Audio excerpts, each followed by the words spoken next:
Da er altså første dag, den formelle dagen borte i Canada omme. Vi er altså i Toronto, og i dag har vi fått hele delegasjonen fra Norge har kommet over til et kontor, så dette var i regi av både den kanadiske ambassaden i Oslo og Canadian Nuclear Association.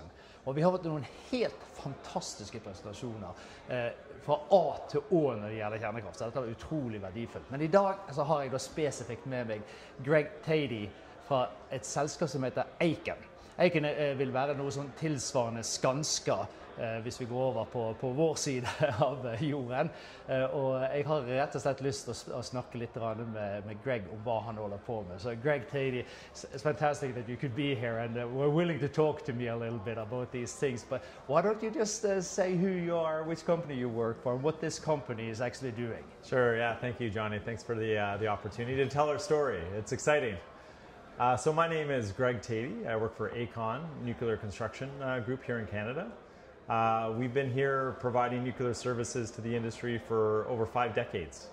It's been a really exciting time over the last 10 to 15 years with the investment in our nuclear facilities, both at Ontario Power Generation and Bruce Power. And we're doing life extension programs, which are quite complex and large, to extend those units out for another 25 or 30 years with our partners. On the back of that program that's going quite successfully, we're midway through, on budget and a little bit ahead of schedule, I may say, Johnny. Ahead of schedule as well? Ahead of schedule, yeah. How about that? We're now building the first ever in the world BWRX 300, the GE Hitachi small modular reactor.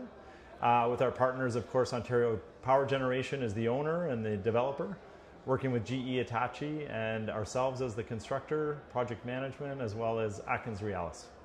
So is it so that you can do everything? I know that you need to hire in companies to work for you on certain parts, right? But you have the capability of actually dealing with the whole process from when you start with the construction work that we're going to see tomorrow at Darlington. Actually, I'm really excited about going out there, seeing the site where the GE Hitachi SMR is going to be built. But you have the capability to take it all the way, right? Yeah. It's these projects are not short term and they're not straightforward. So our view and our experience here in Canada is being involved at the front end. In most cases, historically, the construction companies are involved almost a little bit too late. And so what we found is our ability to be in at the front end and really help design and define and estimate and put together construction schedules and modularization plans has really been quite welcome, because you actually have a much higher level of confidence as the project moves through that process.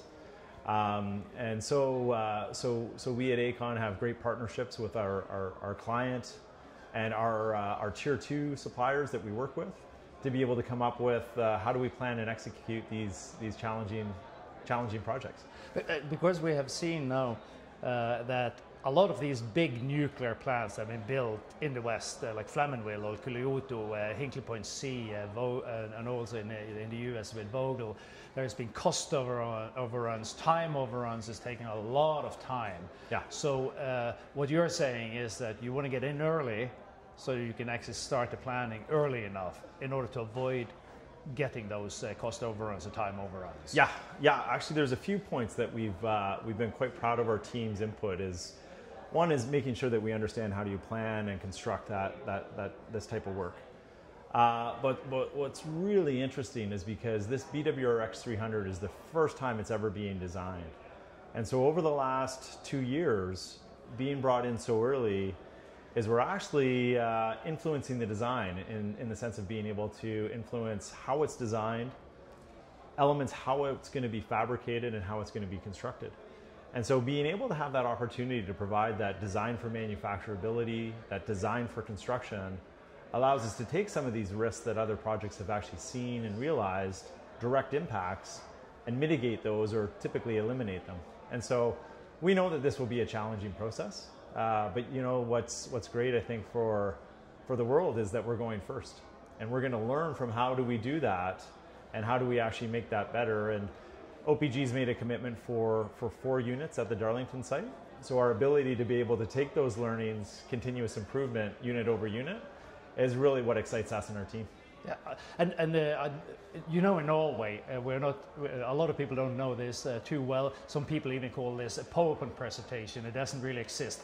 And then you show the video where you show the robots you're making. Yeah. You're actually taking advantage of extremely new technology to do welding. You actually use robots to do welding, and you're actually getting those factories. This robot that's in place, isn't it? Yeah, yeah. You know, it's great. It's a great opportunity because there's a few things that typically the number one, construction doesn't adopt technology or has not adopted technology as much as other industries. And so I think generally we have this obligation to look at what's available and what's proven and bring that to make sure that we're getting that benefit. Now, when we think about not just robots, but we think about how do we plan and how do we 3D design and model and run simulations, all those things are great tools for us to get that front-end planning, which gives us higher execution confidence when the decision's made.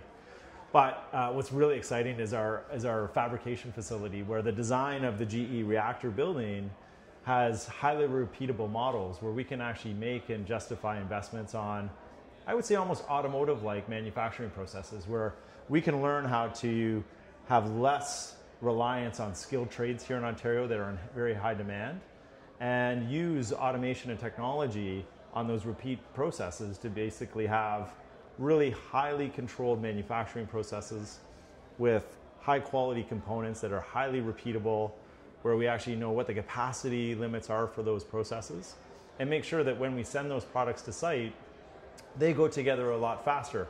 Similar to probably some of the large high-rise buildings around here, similar type of process where Toronto has amazing amount of high-rises. Yeah, and so we look at, you know, this is all construction, and yes, nuclear can be challenging and difficult with, you know, higher demands because there's higher risk profile. Yeah. But you know, we're deploying some of the greatest technologies that are out there to help make these projects successful, both here in North America and also following the technology around.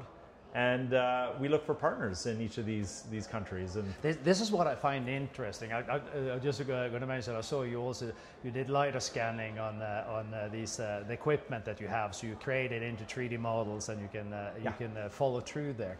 But you are actually going to build 4 of these GE Hitachi reactors. It's going to be, the last one is going to be in place in 2036. Somewhere around there. Yeah. And the first one is actually going to be, the plan is to have it up and running in 2029.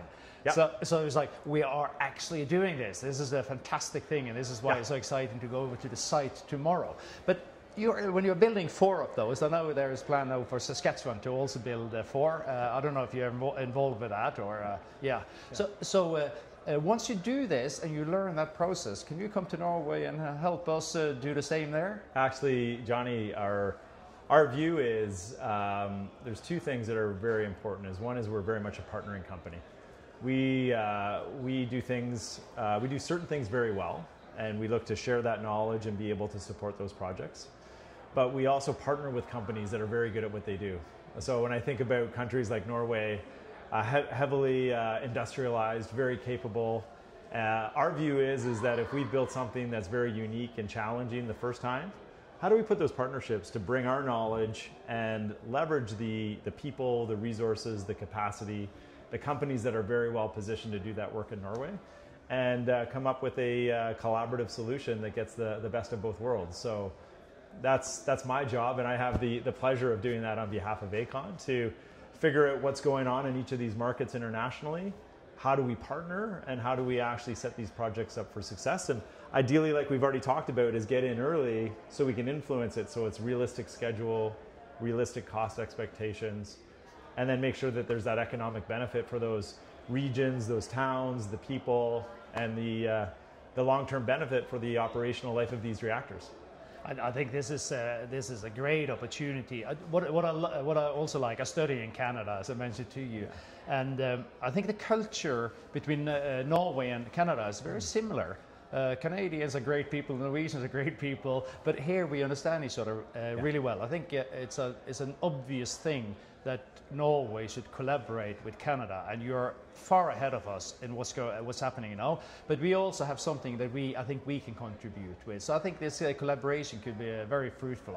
I'll do my best to make that happen. Absolutely, and I think what you'll find at all levels within government and business, we're very open to working with Norway. We're very open to working with you, Johnny, and your team, and the general interest in nuclear energy and learning more about it, what it is and what it's not. But I think what's also interesting, you made mention to Skanska. One of our leaders is here in Canada. He's been with us for I think almost 13 years. And he's working on our complete digital strategy and leading it actually for the nuclear reactor. And he comes from Skanska. And we also have one of our first project managers located in Warsaw for a BWRX 300 build there. And he as well worked at Skanska. So there's two degrees of separation. Makes perfect sense. Yeah. Thank you very much, Greg. I'm going to end off by actually lifting up the camera and showing outside what it looks like outside, because Toronto is absolutely a fantastic city as well. But so thank you so much for doing that. And absolutely, my pleasure. Very good. And I'm going to show you guys. Nå skal vi se her. Nå ser vi ut vinduet, og her ser vi altså. Jeg var oppe I det tårnet der borte, CN Tower. Det like høyt som avfallsdeponiene som skal bygges skal være dype under bakken. Så der ser dere hvordan det Helt nydelig. Der ser vi Ontario Lake I bakgrunnen også. I morgen skal vi ut på Darling. Jeg gleder meg voldsomt.